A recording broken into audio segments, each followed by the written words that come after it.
जी, तो प्यारे बच्चों कैसे हैं आप? मैं उम्मीद करता हूँ कि आप सब ठीक होंगे। आज की वीडियो में बात करेंगे हम आपसे chapter number 1 periodic table and periodic properties और आज का टॉपिक होगा क्विक चेक 1.5। बहुत ही इंटरेस्टिंग एक्सरसाइज है, वीडियो को एंड तक देखिएगा और इसमें से बोर्ड में बहुत से क्वेश्चंस आते हैं इस एक्सरसाइज में से, तो लिहाजा stay tune with GS academy.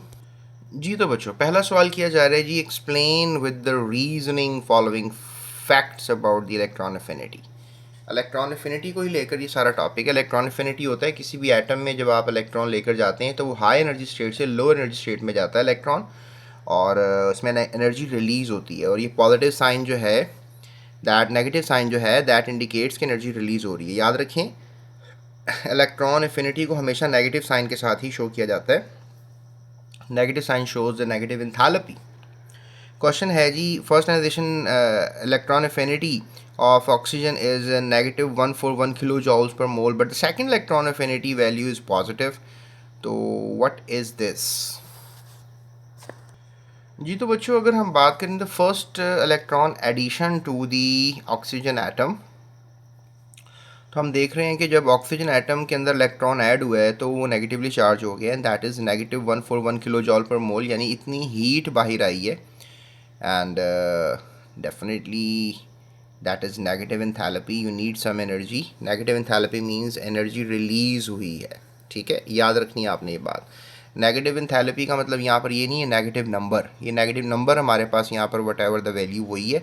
Negative means electron affinity, negative enthalpy, ठीक है। और लेकिन हम बात तो कर रहे हैं पहले इलेक्ट्रॉन का, तो चले हमें पता है, लेकिन द पॉइंट इज़ कि सेकंड जो इंथैल्पी आई है, यानी सेकंड इलेक्ट्रॉन अफिनिटी वैल्यू आई है, यानी जब दूसरा इलेक्ट्रॉन ने ऐड किया है तो फिर वो पॉजिटिव जो है वो 844 एनर्जी क्यों बन गई। तो हमने तो इसका जवाब जो है वो मालूम करना है। So when a second electron is added to a singly negative ion, the incoming electron is repelled by the existing negative charge, यानी कि ऑलरेडी जो नेगेटिव चार्ज ऑक्सीजन में मौजूद होता है उसको वो रिपेल कर रहा होता है। This causes energy to be absorb. अब ये नेगेटिव की वजह से एनर्जी एब्जॉर्ब होना शुरू हो जाती है, so it is endothermic process. पहला जो है डेफिनेटली जब एनर्जी बाहर आ रही है that is exothermic process, no doubt, लेकिन जब दूसरा इलेक्ट्रॉन ऐड करना है that becomes endothermic process. So this known as second electron affinity is express as positive value. सिर्फ यही रीज़न है कि बहुत से इलेक्ट्रॉन्स दूसरे इलेक्ट्रॉन को अंदर आने नहीं देते। छोटा एटम होता है, एक इलेक्ट्रॉन चले चाहिए था वो ऐड हो गया, लेकिन दूसरा इलेक्ट्रॉन ऐड होते हुए मसाइल कर रहा है। इसके पीछे और भी बहुत ज़्यादा रीज़न बनाए जा सकते हैं, लेकिन फ़िलहाल आप इस चार्ज डेंसिटी का रीज़न बना लें कि इलेक्ट्रॉन बहुत ज़्यादा होने की वजह से रिपल्शन हो रही है, ठीक है जी। चलें जी, अगर आपको ये बात पता लगी that is thumbs up, very nice. अब हम चलते हैं अगले पॉइंट की तरफ। अगला पॉइंट भी जो है वो बड़ा इंटरेस्टिंग है और उसको भी डिस्कस कर लेते हैं। अगला पॉइंट है जी कि when nitrogen and phosphorus has the higher electron affinity, justify the reason. कि भाई अब नाइट्रोजन की और फॉस्फोरस की जो इलेक्ट्रॉन अफिनिटी है वो बहुत ज़्यादा होती है, वो क्यों ज़्यादा होती है। The size of nitrogen atom is small. Nitrogen atom का जो साइज़ है वो आपको पता है कंपैरेटिव विद दी फॉस्फोरस छोटा है। So addition of an extra electron to nitrogen atom produces high electron density around it. और एक इलेक्ट्रॉन जब और ऐड करते हैं, ऑलरेडी 7 होते हैं, छोटे साइज़ का एटम है, तो इलेक्ट्रॉन ऐड होने से वो डेफिनेटली बहुत ज़्यादा इलेक्ट्रॉन्स में हो जाते हैं। डेफिनेटली ऑलरेडी 7 होते हैं, 7 प्रोटॉन्स होते हैं, एक और इलेक्ट्रॉन जाएगा तो इलेक्ट्रॉन 8 हो जाएंगे। This cause repulsions between the already present electron and added. अच्छा, जब एटम बड़ा होगा ना उसमें इलेक्ट्रॉन ऐड करना भी आसान होगा, लेकिन छोटे एटम में इलेक्ट्रॉन का ऐड करना थोड़ा मुश्किल काम होता है, याद रखिएगा।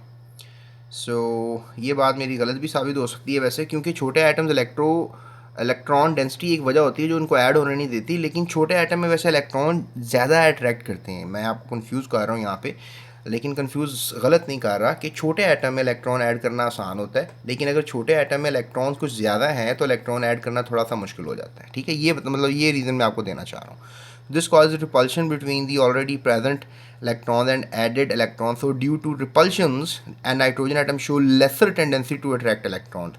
Hence nitrogen has lower electron affinity than phosphorus. ठीक है, तो फॉस्फोरस की इलेक्ट्रॉन एफिनिटी ज़्यादा है जबकि नाइट्रोजन की कम है। उसका बेसिक रीज़न हम आपको बता चुके हैं। उसके बाद अगला क्वेश्चन है जी, fluorine has lower electron affinity and chlorine although its size is smaller. तो मतलब छोटा होता है क्लोरीन, उसके अंदर इलेक्ट्रॉन एफिनिटी जो है वो ज़्यादा होती है, फ्लोरीन में कम होती है, ऐसा क्यों है। The size of fluorine atom, वही यही वाला केस है। Fluorine atom is small in compare to the size of chlorine. Fluorine periodic table का सबसे छोटा एलिमेंट है जहाँ तक मेरा नॉलेज है, यानी फ्लोरीन की इलेक्ट्रॉनिटी सबसे ज़्यादा होती है, दैट इज़ 4.0, और ये इलेक्ट्रॉन्स को बहुत ज़्यादा अट्रैक्ट करता है। So the addition of an extra electron to fluorine atom produces high electron density around it. अब बहुत ज़्यादा इलेक्ट्रॉन डेंसिटी है तो एक और इलेक्ट्रॉन ऐड होगा तो हाई इलेक्ट्रॉन डेंसिटी हो जाएगी. This causes repulsions between the already present electrons and the added electrons. So due to repulsions, fluorine atom show lesser tendency to attract electron. Hence fluorine is lower electron affinity value than the chlorine. इसका reason भी आप same ऊपर वाले atom की तरह ही लेंगे. उसके बाद हम चलते हैं एक और क्वेश्चन की तरफ. वाई नोबल गैसेज जो कि नोटेबली अपने अपने स्टेबल एटम्स होते हैं, नोबल गैस आपने पढ़ा ना कि बिल्कुल स्टेबल होते हैं, डोंट गेट इलेक्ट्रॉन, वो अपने अंदर इलेक्ट्रॉन्स को नहीं लेकर जाते, have positive first electron affinity, उनकी पहली इलेक्ट्रॉन एफिनिटी पॉजिटिव होती है. Explain the term of electronic configuration. तो ये क्या चक्कर है अभी, इलेक्ट्रॉन एफिनिटी तो नेगेटिव होनी चाहिए, उनकी पॉजिटिव क्यों होती है. नोबल गैसेज ग्रुप 8 ए कह लें, 18 ग्रुप कह लें, have a stable N2 NP6, ये एक स्टेबल इलेक्ट्रॉनिक कन्फिग्रेशन कहलाती है. Hence, the atoms of these gases either do not accept any extra electron, इनके एटम्स जो हैं वो एक्स्ट्रा इलेक्ट्रॉन को एक्सेप्ट नहीं करते, और have very little tendency to accept electron, या फिर इनके पास बहुत कम टेंडेंसी होती है इलेक्ट्रॉन को एक्सेप्ट करने की. So thus this is show the positive electron affinities, यानी कि इस वजह से इनकी इलेक्ट्रॉन एफिनिटी जो है वो पॉजिटिव होती हैं. तो बस आपने ये एक रीज़न याद रखना है कि उनकी इलेक्ट्रॉन डेंसिटी काफ़ी अच्छी होती है और they don't want to accept electrons, they just really fine. हालांकि छोटे एटम हों, बड़े एटम हों, वट एवर, तो जिस वजह से आप इनको कह सकते हैं कि पॉजिटिव इलेक्ट्रॉन एफिनिटीज़ को शो करते हैं.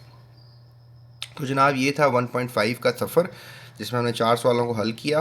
एंड क्वाइट लॉजिकल एक क्वेश्चन बोर्ड में आएगा यहाँ से, ठीक है, लाजमी सारे सवालों को तैयार कीजिएगा. और अगली वीडियो के लिए डिस्क्रिप्शन में लिंक है, उस पर आप क्लिक करके अगली वीडियो देख सकते हैं. पूरी बुक की वीडियोस बनी हुई हैं. इसके अलावा आप हमारे चैनल को फ्री ऑफ कॉस्ट सब्सक्राइब भी कर सकते हैं. सब्सक्राइब नहीं करते आप, दैट इज़ वेरी सैड.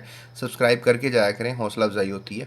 और इसके अलावा आप नोट्स चाहिए तो आप डिस्क्रिप्शन में नंबर दिया हुआ है, उस पर आप डायल करके बिल्कुल माइनर अमाउंट पे करके नोट्स भी हासिल कर सकते हैं. और इसके अलावा आप अपने दोस्तों के साथ वीडियो को फ्री ऑफ कॉस्ट शेयर कर सकते हैं. और इसके अलावा आप जो YouTube सर्च बार है उसके ऊपर लिखें कुछ भी कीवर्ड्स और स्पेस GS Academy लिखें तो आपको हमारी सारी वीडियोस मिल जाएंगी. ठीक है, so that's it. Thank you so much. अपना ख्याल रखिएगा. अल्लाह हाफ़िज़. Take care.